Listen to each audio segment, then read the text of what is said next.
RGPV diploma के previous year के question papers को सॉल्व करने की सीरीज़ के इस वीडियो में हम ईयर 2024 के कंप्यूटर प्रोग्रामिंग का क्वेश्चन पेपर सॉल्व कर रहे हैं।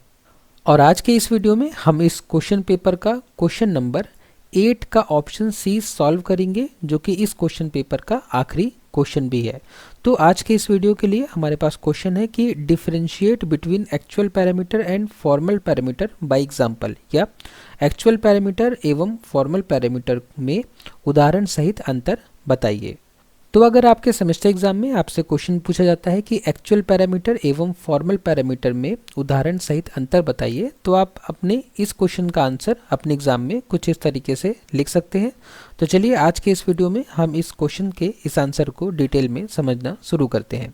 तो इस क्वेश्चन के जवाब में हम अपने एग्जाम में सबसे पहले लिख सकते हैं कि सी प्रोग्रामिंग में एक्चुअल पैरामीटर्स और फॉर्मल पैरामीटर्स का उपयोग फंक्शन कॉल और डेफिनेशन में किया जाता है। तो एक्चुअल पैरामीटर और फॉर्मल पैरामीटर का उपयोग हम कब करते हैं? हम सी प्रोग्राम में फंक्शन कॉल और फंक्शन डेफिनेशन में करते हैं इन दोनों पैरामीटर्स का उपयोग। ये दोनों महत्वपूर्ण हैं क्योंकि वे डेटा के आदान प्रदान के लिए उपयोग किए जाते हैं। तो जब हमें फंक्शन कॉल और फंक्शन डेफिनेशन के बीच में डेटा का आदान प्रदान करना होता है, तब हमारी ये एक्चुअल पैरामीटर और फॉर्मल पैरामीटर्स हमें उपयोग में आते हैं। तो चलिए सबसे पहले हम डिटेल में देखते हैं एक्चुअल पैरामीटर को।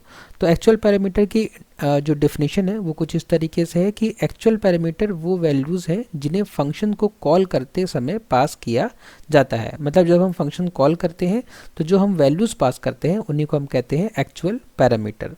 और स्थान मतलब कि हम कहाँ से इन वैल्यूज़ को पास करते हैं, तो ये फंक्शन कॉल के अंदर उपयोग किए जाते हैं। तो जब हम फंक्शन कॉल करते हैं तो फंक्शन के अंदर हम इसका उपयोग करते हैं, फंक्शन कॉल में हम इसका उपयोग करते हैं। और डेटा, यह वास्तविक डेटा होता है जो फंक्शन में प्रोसेस किया जाता है। मतलब इसमें हम कौन सा डेटा सेंड करते हैं? इसमें हम वास्तविक डेटा सेंड करते हैं, जो वास्तविक मतलब एक्चुअल डेटा सेंड करते हैं, इसीलिए हम इनको एक्चुअल पैरामीटर्स भी कहते हैं। ठीक है, एग्जाम्पल में देखेंगे तो और ज़्यादा समझ में आएगा। तो यहाँ पे एक एग्जाम्पल दिया गया है। इस एग्जाम्पल में एक सी प्रोग्राम बनाया गया है और इस सी प्रोग्राम में देखिए यहाँ पे डिस्प्ले नाम के फंक्शन को कॉल किया गया है। और डिस्प्ले नाम के फंक्शन को जब कॉल किया गया है तो यहाँ पे नम की वैल्यू सेंड की गई है, नम की वैल्यू पास की गई है, और इसी नम को हम क्या कहते हैं? एक्चुअल पैरामीटर कहते हैं। अगर हम इस पूरे प्रोग्राम को समझे तो इस प्रोग्राम में हमने सबसे पहले क्या किया है? इंक्लूड किया है stdio.h को। फिर यहाँ पे हमने क्या किया है? फंक्शन को डिक्लेयर किया है। ठीक है, हमने यहाँ पे फंक्शन को डिक्लेयर किया है। डिक्लेयर करना मतलब कि हमने कंपाइलर को बताया है कि हम अपने प्रोग्राम में इस फंक्शन को यूज़ करेंगे, मतलब इस नाम का, डिस्प्ले नाम का एक फंक्शन यूज़ करेंगे जो कि एक आर्गुमेंट इनपुट में लेगा। ठीक है, एक पैरामीटर इनपुट में लेगा। यहाँ पे हमने फंक्शन को डिक्लेयर किया है, अभी हमने डिफाइन नहीं किया, यहाँ पे डिक्लेयर किया है। फिर मेन फंक्शन के अंदर नम नाम के वेरिएबल हमने बनाया है और नम नाम के वेरिएबल को हमने डिस्प्ले फंक्शन में पास किया है। ठीक है, इसी को हम फंक्शन कॉल कह रहे हैं और ये नम जो है हमारा एक्चुअल पैरामीटर है। ठीक है, तो इसके बाद अब हम समझते हैं फॉर्मल पैरामीटर को। तो फॉर्मल पैरामीटर की डिफिनेशन क्या है? फॉर्मल पैरामीटर्स वे प्लेस होल्डर्स या वेरिएबल्स हैं जो फंक्शन परिभाषा में उपयोग किए जाते हैं और एक्चुअल पैरामीटर्स की वैल्यू को प्राप्त करते हैं। ठीक है, तो फॉर्मल पैरामीटर क्या है? वो प्लेस होल्डर या वेरिएबल हैं। जब हम फंक्शन कॉल करते हैं तो हम वैल्यू पास करते हैं, तो फंक्शन डेफिनेशन में जो उस वैल्यू को रिसीव कर रहा है वेरिएबल, वही हमारा फॉर्मल पैरामीटर है। इसको हम अभी एक सी प्रोग्राम से समझेंगे। स्थान, ये फंक्शन परिभाषा में उपयोग किए जाते हैं। मतलब जब हम फंक्शन को डिफाइन करते हैं तब हम वहाँ पे फॉर्मल पैरामीटर्स का उपयोग करते हैं।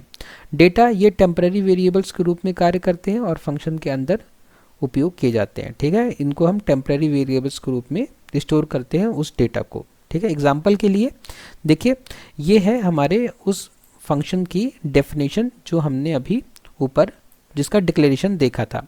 ठीक है, तो ये है फंक्शन के डेफिनेशन और इस फंक्शन के डेफिनेशन में ये जो हमने ए नाम का वेरिएबल लिया है, इसी को हम बोल रहे हैं फॉर्मल पैरामीटर। मतलब हमने यहाँ से नम भेजा है, डिस्प्ले नाम के फंक्शन को हमने यहाँ पे कॉल किया है और हमने नम की वैल्यू सेंड करी है। जब हमने यहाँ से नम की वैल्यू सेंड करी है तो नम की वैल्यू 10 जो है वो जाएगी और यहाँ 10 जो है जाके इस ए में जाके स्टोर हो जाएगा। इसी को हम बोल रहे हैं फॉर्मल पैरामीटर। तो चलिए अब एक काम करते हैं, हम एक्चुअल पैरामीटर और फॉर्मल पैरामीटर के बीच में हम संबंध या रिलेशन को देखते हैं। जब फंक्शन कॉल होता है तो एक्चुअल पैरामीटर के मान फॉर्मल पैरामीटर्स को पास कर दिए जाते हैं। जैसे कि हमने समझा, नम हमारा था एक्चुअल पैरामीटर जिसकी वैल्यू को हमने फॉर्मल पैरामीटर जो कि a था उसमें पास कर दिया। उदाहरण में नम का मान a में कॉपी किया जाता है, जैसे कि हमने अभी समझा था। ठीक है, उसके बाद हम क्या कर सकते हैं, हम डिफरेंस बता सकते हैं, टेबल के रूप में बता सकते हैं कि एक्चुअल पैरामीटर वे वैल्यूज जो फंक्शन कॉल में पास किए जाते हैं उनको हम एक्चुअल पैरामीटर करते हैं, और जबकि फॉर्मल पैरामीटर वो प्लेस होल्डर या वेरिएबल्स होते हैं जो कि फंक्शन की डेफिनेशन में उपयोग होते हैं। ठीक है, स्थान क्या होता है, एक्चुअल पैरामीटर फंक्शन कॉल के अंदर होता है और जबकि फॉर्मल पैरामीटर फंक्शन परिभाषा के अंदर होता है। एक्चुअल पैरामीटर में ये वास्तविक डेटा होता है और जबकि फॉर्मल पैरामीटर में टेम्पररी वेरिएबल के रूप में कार्य करता है। ठीक है, फिर यहाँ पे हम एग्जांपल बता सकते हैं कि जब हमने डिस्प्ले नम लिखा तो ये नम जो है वो एक्चुअल पैरामीटर है, और जब हमने इस नम की वैल्यू को रिसीव करने के लिए ए नाम का वेरिएबल बनाया तो ये क्या है, एक फॉर्मल पैरामीटर। तो इन डिफरेंसेस को लिखने के बाद हम क्या कर सकते हैं, एक कंप्लीट प्रोग्राम बना सकते हैं। जैसे कि हमने ऊपर समझा था कि एक्चुअल पैरामीटर और फॉर्मल पैरामीटर्स क्या होते हैं, लेकिन हमने उन दोनों बातों को, उन दोनों कॉन्सेप्ट को अलग अलग समझा था। अब क्या कर सकते हैं, लास्ट में हम क्या कर सकते हैं कि एक प्रोग्राम बना सकते हैं जिसमें हम एक्चुअल पैरामीटर और फॉर्मल पैरामीटर दोनों का यूज़ एक साथ कर रहे हैं। ठीक है, तो इस प्रोग्राम में हमने क्या किया है, इस प्रोग्राम में सबसे पहले हमने इंक्लूड किया है stdio.h को।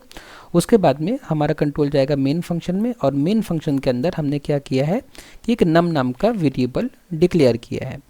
नम नाम के वेरिएबल को हमने इनिशलाइज किया है 10 से।